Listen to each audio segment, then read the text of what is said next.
पुरस्कार प्राप्त आयुर्वेदिक विशारद डाक्तर स्वप्नेश्वर पंडांग तृतीय सार्धवार्षिकी अवसर में गोविंदपुर पंचायतर बटकृष्ण कल्याण मंडपर एक निःशुल्क आयुर्वेदिक चिकित्सा शिविर अनुष्ठित हो जाइछि। नमस्कार, मु लिपिका आपण मानकु स्वागत करछि नुआ रूपरे होली टीवी ओडिया।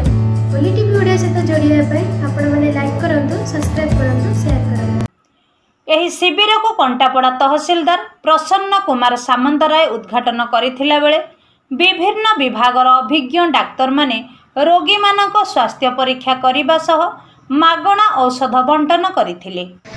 आगे परिचय मो ना वैद्य सूर्यकांत पंडा, साधारण संपादक डाक्टर स्वप्नेश्वर पंडा स्मृति परिषद।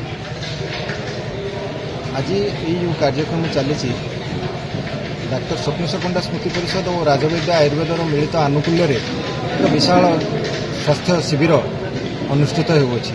यार मूल लक्ष्य है ग्रामांचल किपरि लोक मैंने स्वास्थ्य परामर्श ठीक भाव में पाइबे, औषध निःशुल्क औषध पाइबे और ता सहित अभिज्ञ सुनामधन्य ओडिशार सुनामधन्य चिकित्सक मान द्वारा चिकित्सा परामर्श पाइपर यही व्यवस्था यार व्यवस्था एवं यही चिकित्सा शिविर रे प्राय आम आशा कर 600 रु 700 लोकों आम सुविधा रखीचु, जो थे कि bone mineral density test, uric acid, diabetes एवं आउ अन्यान्य परीक्षा निःशुल्क भाव में आम सहित एगदे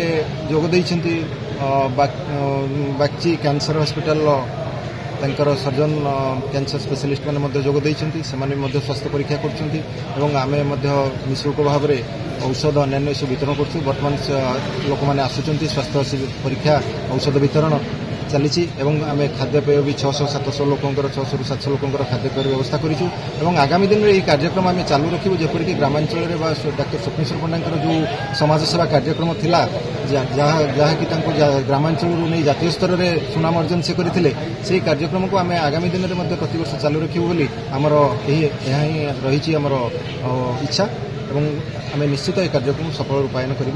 कंटापड़ारू सत्यजित पात्रंक रिपोर्ट, होली टीवी ओडिया।